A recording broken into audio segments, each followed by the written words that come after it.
Boa noite, irmãos. Graça e paz. Como estão todos? Tudo bem? Saudade dos irmãos. Pretendo dar continuidade ao estudo de personagens que estamos tendo já alguns domingos, alguns meses até, né? E nesse período ainda de pandemia, estamos gravando então e passando aos irmãos essa reflexão da palavra de Deus sobre personagens. E ao mesmo tempo uma visão panorâmica do Antigo Testamento, para os irmãos terem uma ideia do todo, né? Uma visão ampla do Antigo Testamento, né? Semana passada vimos que o reino havia sido dividido e a postura de Salomão foi a causa dessa divisão do reino por conta da sua transgressão da lei, porque Salomão cometeu graves pecados. Ele tinha 700 mulheres princesas e 300 concubinas, e suas mulheres lhe perverteram o coração. Então isso foi razão para que Deus rasgasse o seu reino. E agora ele separou em 2 tribos no sul e 10 tribos no norte. 10 tribos foram com o seu general, Jeroboão. Puseram Jeroboão como rei após a sua morte e 2 tribos ficaram com Roboão, seu filho. E assim a tribo de Judá é a tribo do sul e a tribo de Israel assumiu o nome de Reino de Israel no norte. Nós vimos domingo passado, vimos o rei Acabe, o rei de Israel, um rei que foi o pior rei de Israel. Um rei que casou-se também, assim como Salomão, em aliança, né? Casou-se com a filha do rei de Sidom, Jezabel, né? Rei dos Sidônios. E esse fato teve o mesmo processo que teve no reino de Salomão. A mulher influenciou ele com seus deuses, influenciou Acabe com seus deuses. E os seus deuses, ela exigiu que tivessem profetas de Baal e Astarote dentro do reinado, para então promover o culto a Baal e Astarote dentro do reino de Israel. E Acabe cedeu e assim foi. E o pior reinado, porque Jezabel era determinada e maldosa, se impunha. E apesar da graça de Deus ter acompanhado Acabe, a gente viu tudo isso, né? Semana passada, de forma abundante, a graça de Deus se manifestou a Acabe, mas ele não deu muita atenção. Seguiu Baal e Astarote, envolvendo seu povo em orgias sexuais, em sacrifícios de crianças e assassinando homens justos por caprichos e assim vai. Assassinaram profetas do Senhor, assassinaram Nabote, que era um vizinho, um homem justo, e assim foi, e até que Elias determina que ele vai morrer e vai perder o seu reinado, e nenhum dos seus descendentes vai assumir o trono de Israel. Bom, esse reino de Israel durou 209 anos. Ele foi... foram 19 reis que atuaram em Israel, com 9 dinastias diferentes. Diferente do Reino do Sul, né? Essa semana nós vamos estudar um personagem do Reino do Sul, do Reino de Judá. Portanto, se vamos estudar um rei, vamos estudar um descendente, a vida de um descendente de Davi no Reino de Judá. O Reino de Judá, diferente do Reino de Israel, durou um pouco mais. Ele durou 334 anos, enquanto que o de Israel durou 209. Né? Então, ambos começaram em 931. O reino de Israel terminou em 722 com a invasão do Império Assírio. Já o reino de Judá foi até 597 a.C., uns 120 anos a mais, né, de existência. E no comando de Nabucodonosor da Babilônia. A Babilônia vem, destrói o templo de Jerusalém e leva cativo parte do povo. Dentre esses leva Daniel, Ananias, que a gente conhece bem, Misael e Azarias, né? Ou, se quiser o nome deles, babilônico, né, deles, Beltesazar, Sadraque, Mesaque e Abednego. São esses os filhos nobres de Israel que foram recebidos no palácio de Nabucodonosor e fizeram parte do seu conselho de Nabucodonosor, né? Mas agora, vendo um pouco antes desse fato acontecer, né, da Babilônia invadir Jerusalém, nós temos a continuidade do reino de Judá após a queda do reino de Israel. Então, reinaram em Judá cerca de 20 reis, todos da dinastia de Davi. No entanto, apenas 2 reis tiveram seu reinado aprovado. Apenas 2. O rei Josias, que é o que nós vamos ver hoje, o rei Josias foi um dos melhores reis dentre o reino de Judá. Ele foi um dos melhores reis dentre os que governaram Israel. O reino de Judá, o reino de Israel e o Reino Unido juntos. Ele foi um dos melhores reis. Ele começou a governar com 8 anos de idade. E ele reinou cerca de 31 anos sobre Judá. Foi o 16º rei que reinou entre 641 e 609 a.C. Pouco se fala de Josias. Ele não foi assim tão falado, mas ele foi um dos principais reis de Judá. Ele estabeleceu grandes reformas durante seu governo. E ele é citado na genealogia de Jesus. Lá em Mateus 1,11, ele faz parte da genealogia de Jesus. Né? Então nós temos 2 textos que falam da história dele. O primeiro, 2 Reis, de 22 até o capítulo 23, 30. E o segundo texto, que é o texto que eu vou ler, só uma parte dele, vem de 2 Crônicas 34 até o capítulo 35, versículo 27. Esse período todo fala da história completa do rei Josias. Eu gostaria de ler com os irmãos somente 7 versículos, depois nós vamos citar o restante da história de Josias. Tinha Josias 8 anos de idade quando começou a reinar e reinou 31 anos em Jerusalém. Fez o que era reto perante o Senhor, andou em todo o caminho de Davi, seu pai, e não se desviou nem para a direita e nem para a esquerda. Porque no 8º ano do seu reinado, sendo ainda moço, começou a buscar o Deus de Davi, seu pai.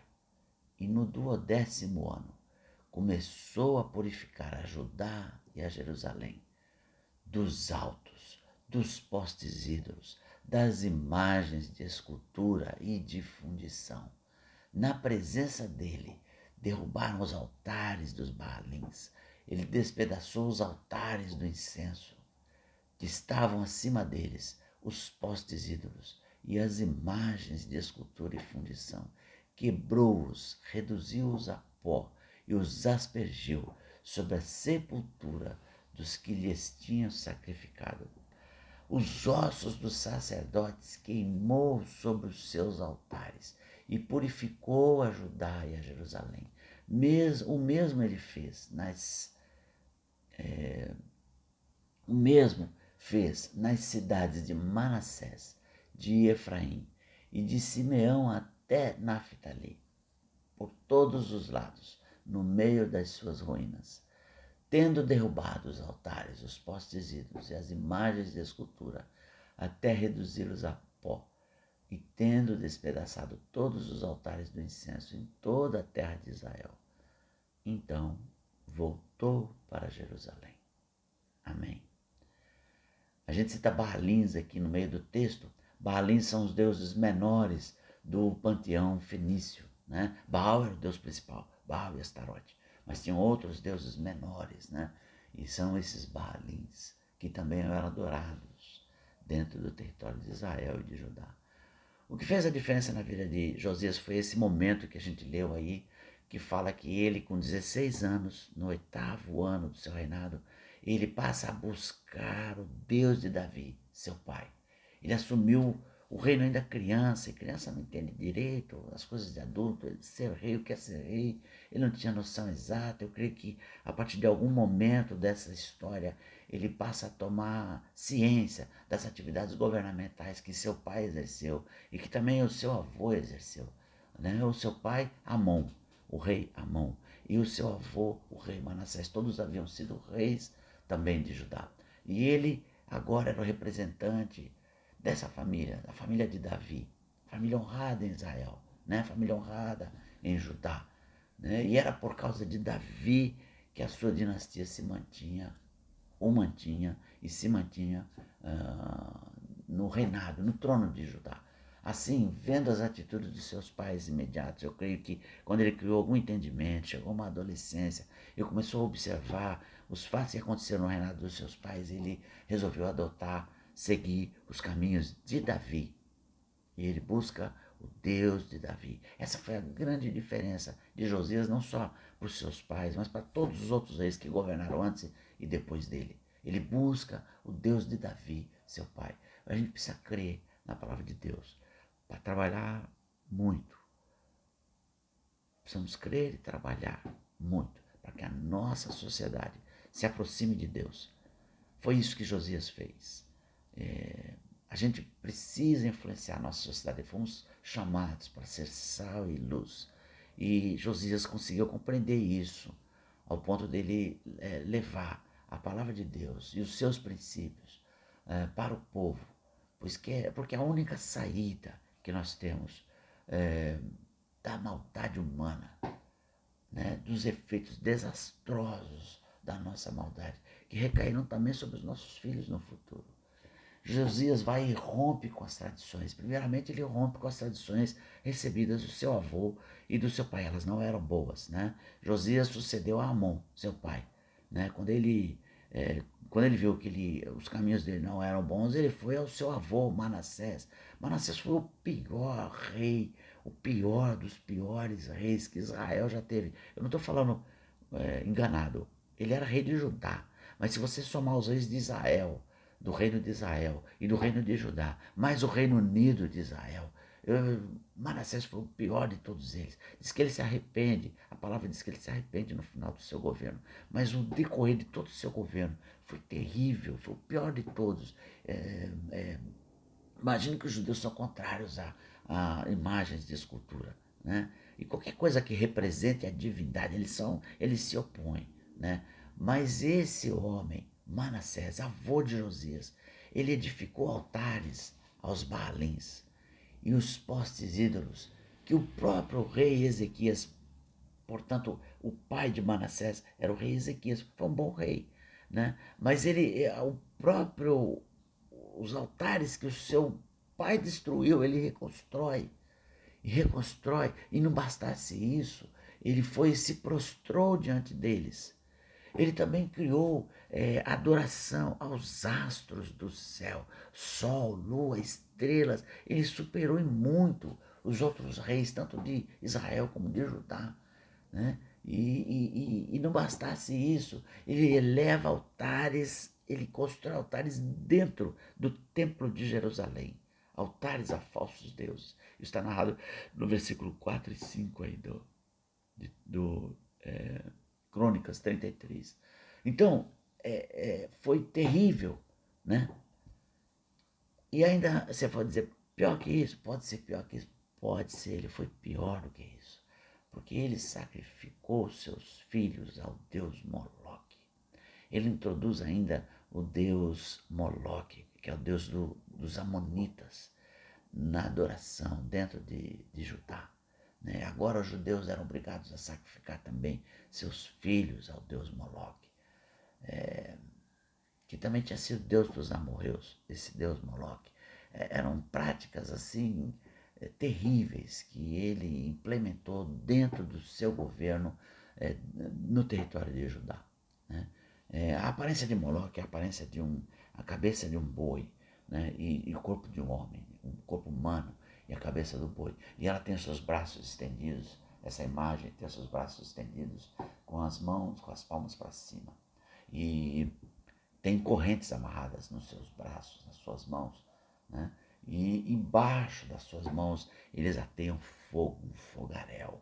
E ele é feito todo de bronze, né? Bronze fundido. E ele é oco por dentro. E eles enchem todo o corpo dele de brasas vivas e colocam fogo embaixo das mãos E ali eles colocam uma criança, e essa criança começa a assar, a queimar viva nas mãos de Moloque, e eles puxam com correntes o seu braço para que ele venha ser juntado ao seu peito, aquela criança, para acabar de morrer queimada em sacrifício ao deus Moloque. Então esse homem, ele cometeu pecados enormes diante de Deus. Né? A criança ainda agonizante, eu não consigo imaginar fazer isso, nem ver isso, presenciar isso. Mas Manassés promoveu isso dentro de Judá. Os irmãos terem uma ideia como isso é complicado. Né? Ele teve um filho e, como era um adorador de Moloque, pôs o nome dele de Amon. Né? E quando ele morre, Amon sobe ao trono. Amon vem a ser o pai de Josias. E Amon seguiu os caminhos do seu pai Manassés. Começou a fazer os mesmos sacrifícios e as mesmas atrocidades, mas esse não durou. Esse morreu 2 anos depois que assumiu o reinado. Ele assumiu com 22 anos e morre com 24 anos. Os próprios servos dele, dentro de sua casa, assassinam o rei. Né? Assassinam o rei. E aí sobe Josias no seu lugar. Josias tinha 8 anos quando subiu no trono. Né? 8 anos. Aos 16 a gente viu ele passou a buscar o Deus de Davi, vendo tudo as atrocidades que seus pais fizeram. Ele, não, esse não é um caminho para mim. Ele teve esse discernimento e começou a buscar, não tendo nenhum exemplo, porque no seu reino devia estar cheio de homens corruptos, né? Que cercavam ele, são os conselheiros dos seus pais, do seu avô, e ele cresceu, deu um tempo até entender mais ou menos o que estava acontecendo. Com 16 anos ele começa a buscar o Deus do seu pai Davi. E agora, com 20 anos, ele começa a buscar a volta da verdadeira adoração. Então ele começa a purificar Jerusalém e Judá. Isso é o que está narrado ali no versículo 3. Né? O texto diz que ele, com clareza, diz que ele pessoalmente supervisionou a destruição dos altares. Esse era o ponto mais importante da história. Então, pessoalmente, ele foi lá verificar a destruição e dar as ordens para que ocorressem as destruições dos altares, dos postes ídolos, das imagens de escultura e das imagens de fundição, Moloque, Baal, Astarote, Baalins e todos eles. Destrói, arrebenta, despedaça e transforma em pó. E ele pega esse pó e esparrama sobre a sepultura daqueles que ali sacrificaram. Mostrando que isso não é agradável ao nosso Deus, ao Deus de Israel. Ele ainda exumou os ossos dos sacerdotes e queimou-os sobre o altar para purificar Jerusalém e Judá e voltar à verdadeira adoração. Mas ele não parou aí. Né? Josias não parou aí. Ele entra no território, ele adentra o território de Israel. Né? Estamos a tribo de Judá e Benjamim, 2 tribos. Né? Jerusalém, Judá, Benjamim. Mas ele adentra o território que era de Israel. Lembra que Israel, a gente comentou, foi destruído pelo Império Assírio em 722. Né? Nós estamos aqui no reinado de Josias, 641. Né? Então, já não existe mais o reino de Israel ali. Mas existem ali famílias, povos misturados de outras nações. A Síria fazia isso para descaracterizar uma nação ali. Perde a unidade e, por tabela, não oferece resistência ao domínio do Império Assírio. Né? Mas ele adentra o território, né? com os seus homens, né? E vai fazer a mesma coisa. Diz o texto que ele percorre Manassés. Manassés era o maior território dos filhos de Israel. Era o maior território. Ele percorre o território de Manassés. E percorre o território de Efraim. Efraim era o território imediatamente após o território de Judá. Ele percorre Efraim e Manassés na sequência. E destrói também ali, em todas as cidades. E eles vai de Simeão até Naftali. Naftali é o último território, a última tribo dos filhos de José, de Jacó, a última tribo dos filhos de Jacó, dos filhos de Israel. E ele vai até Naftali e purificando, destruindo os altares os altares dos Baalins e todos os altares de ídolos, postes ídolos, e destruiu, virando tudo pó e aspergindo. E retirando também os sacerdotes, retirando os ossos de gente que promovia esse sacrifício e queimando eles no altar. Interessante que, nesse contexto, Josias, percorrendo junto com seus homens, ele vê que tem uma sepultura diferente quando ele começa a pegar esses ossos dos sacerdotes. Não, esse pergunta: o que sepultura é essa? Vamos pôr também ali. Não, esse aqui é de um profeta de Judá. Não, então deixa aí. Se referia ao profeta de Judá, que tinha sido enviado por Deus. Porque foi Jeroboão que começou por esse caminho, né? Jeroboão, o primeiro rei, logo após a morte de Salomão, ele começa a governar o reino de Israel. E Josias, ele está no reino de Israel quando isso acontece. E lá na próxima, ali, em Efraim, próximo a Betel, que isso acontece, ele vê esse sepulcro desse profeta de Judá. E quando ele pergunta, o que aconteceu foi assim: Jeroboão, que começou com esse sacrifício de bezerros de ouro, ele começou a temer o seguinte: ele estava governando o reino de Israel, 10 tribos, e Roboão governava o reino de Judá nessa época. Isso foi em 900 e pouco, entre 931 e 909, que foi o governo de Jeroboão, né? E quando Deus envia, quando ele começa a fazer adorações, ele queria impedir que o povo de Israel fosse para Jerusalém para adoração, porque quando ele começou a fazer tudo isso aí, essas atrocidades aí, muitos se mudaram para o território de Judá, né? Muitos dos israelitas se mudaram para o território de Judá, e ele para impedir, ele coloca bem nas duas tribos, né, que é Efraim e Dan. Ele estabelece 2 altares, um em Dan e um em Efraim, que são limítrofes com o território de Judá. E ele estabelece ali o local de adoração, altares. E ele destina 2 bezerros de ouro para serem adorados. E quando eles vão sacrificar e vão queimar o incenso no altar, né, Deus envia um profeta de Judá. Isso está lá narrado em 1 Reis 13:2. Né? E o profeta de Judá, orientado por Deus a ir lá e falar o que ele fala nesse texto: clamou o profeta contra o altar, por ordem do Senhor. Se posta Jeroboão ao lado do altar, e quando vai começar a queima de incenso, o profeta vai e clama em alta voz: altar, altar, assim diz o Senhor, eis que um filho nascerá à casa de Davi, cujo nome será Josias, o qual sacrificará sobre ti os sacerdotes dos altos, que queimam sobre ti incenso, e os ossos humanos se queimarão sobre ti. Que impressionante!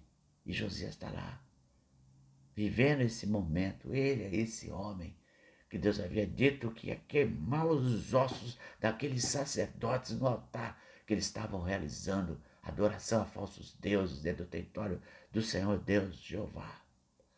Que, aliás, não é só aquele que é o território dele, toda a terra é dele.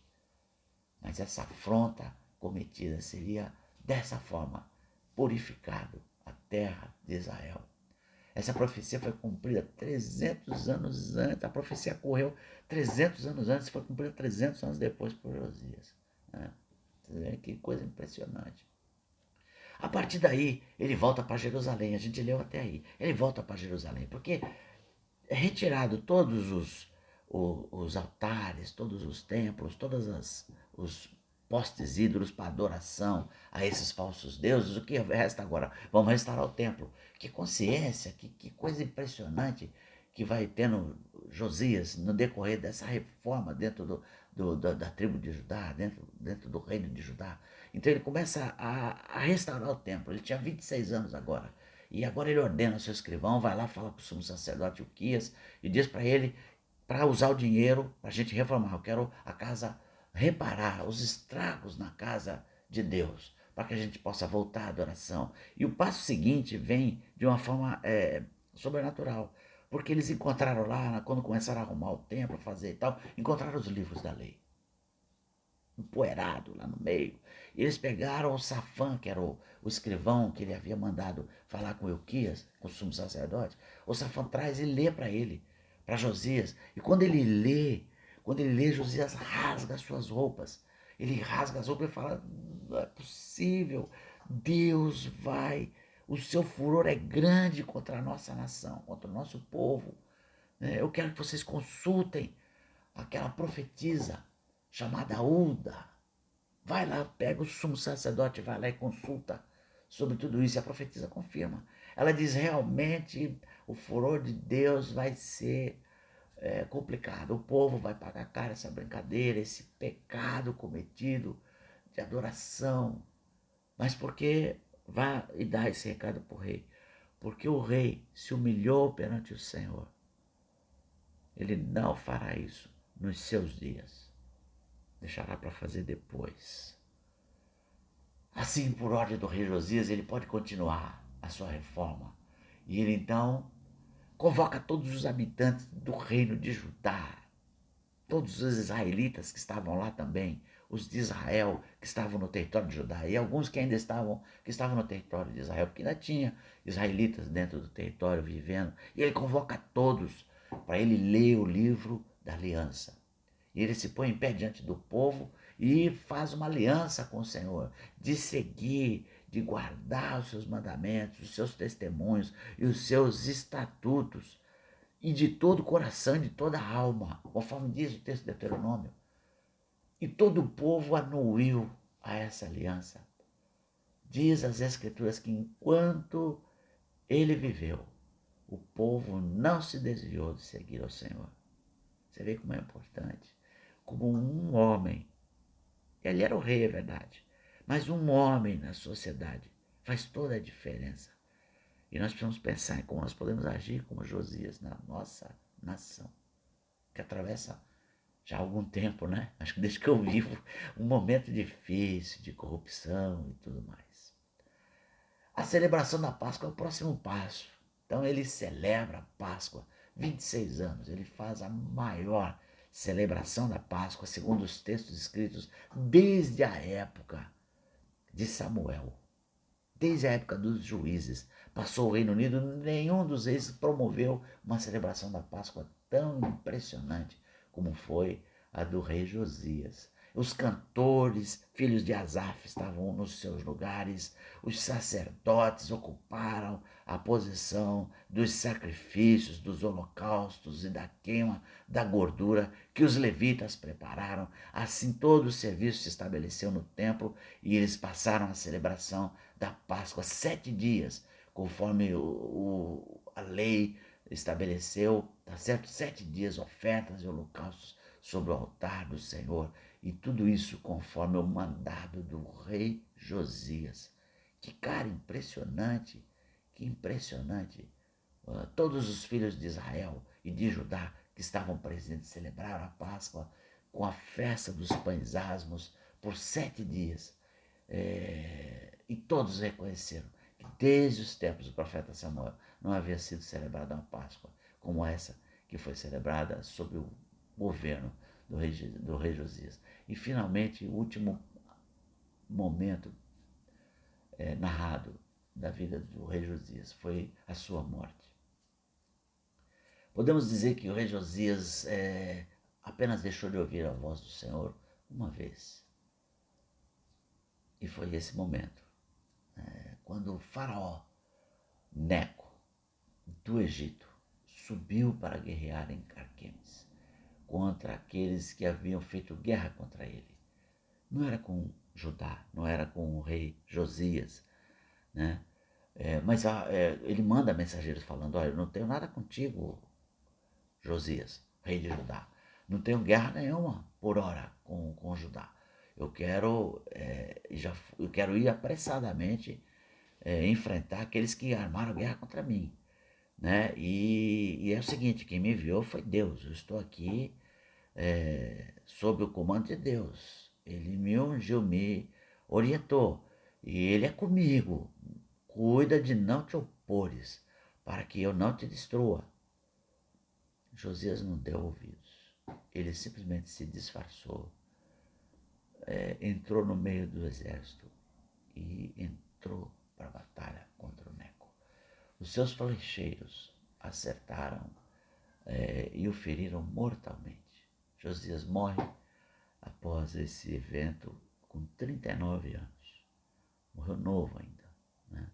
O único momento que ele, se ele tivesse consultado um dos seus profetas, talvez a Ulda, não sei, um dos profetas ativos do seu reino.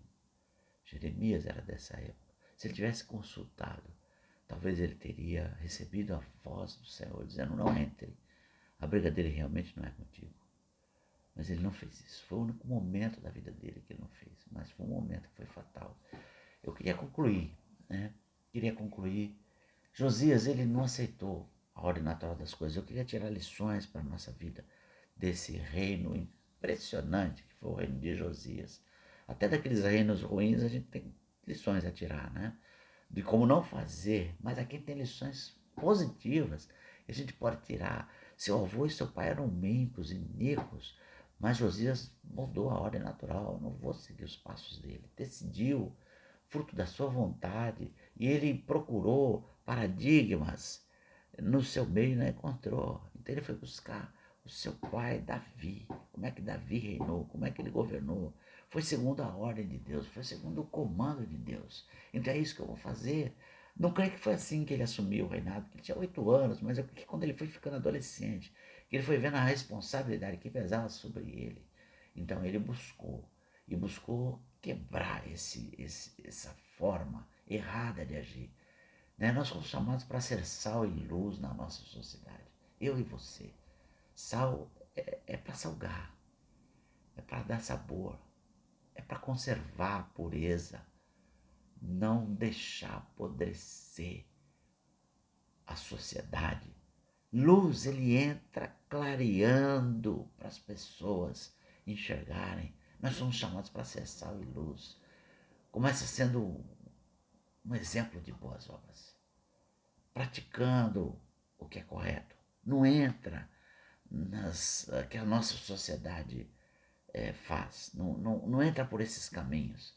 Se você praticar maldade, vai chamar mais maldade. Se você praticar corrupção, vai chamar mais corrupção. Fazei caminhos retos para os vossos pés. Outra coisa importante que a gente aprende com Josias é com relação ao pecado da idolatria. Não temos pecado da idolatria hoje? Só os católicos? Não. Temos o pecado da idolatria hoje. Nossa sociedade, hoje, o nosso ídolo que assume o lugar de Moloque é Mamon. Uma sociedade cada vez mais consumista, determinada a satisfazer os seus desejos de lucro e de poder. Na imagem de Mamon, cultuamos a nós mesmos. Também sacrificamos nossos filhos no altar de Mamon, porque deixamos de dar atenção devida aos nossos filhos, deixamos de cuidar, de orientar, de educar, de ensinar. Não dedicamos tempo aos nossos filhos. Eles são negligenciados e o ensino é terceirizado. Deixa a babá, deixa a professora fazer a criação do caráter dos nossos filhos. Precisamos combater essa idolatria moderna, começando por nós mesmos. E isso irradia para toda a sociedade. Pode crer. Josias foi um referencial de dignidade e honestidade, quando não havia nenhum outro referencial vivo. Você tem que ser referencial na sociedade. As pessoas precisam ver as suas atitudes, e o que motiva as suas atitudes é o Deus verdadeiro, é a sua adoração ao Deus verdadeiro. A Bíblia diz isso, que ele fez o que era reto, Josias, fez o que era reto perante o Senhor, e não se desviou nem para a direita e nem para a esquerda, de centro, andando reto, no caminho, né, de Deus, sendo exemplo na sociedade. Nós vivemos dias assim, dias de corrupção, dias de maldade, dias em que a vida, a banalidade da vida é evidente. Não se dá importância para a vida humana. A vida foi criada por Deus. Não tem o direito de tirar, não tem o direito de desprezar. Crentes ensinando uma teologia duvidosa. Não temos referências na nossa política, também não temos referência na nossa religião. Não temos referenciais de homens honestos, não há. Todo mundo faz, eu também vou fazer. Quais são os referenciais para os jovens? Josias também não tinha referenciais. Ele buscou um morto, o referencial do seu pai Davi, e buscou a Deus. Viu o que ele fez e fez igual. E é assim que tem que fazer. Vamos buscar referenciais nas escrituras e vamos agir como temos que agir. A minha oração é que a gente possa ser como Josias.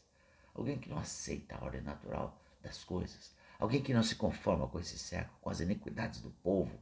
Alguém que não adora ídolos, mas busca o Deus verdadeiro, o Deus de Israel. Que não sacrifica os seus filhos a Mamon, nem a Baal. Que não negligencia o amor e a atenção que nós devemos a eles. A minha oração é que nós possamos ser sal e luz no meio dessa sociedade corrupta e afastada de Deus, apesar de sermos 86% de cristãos na nossa nação, nunca esse povo foi tão afastado de Deus, impressionante.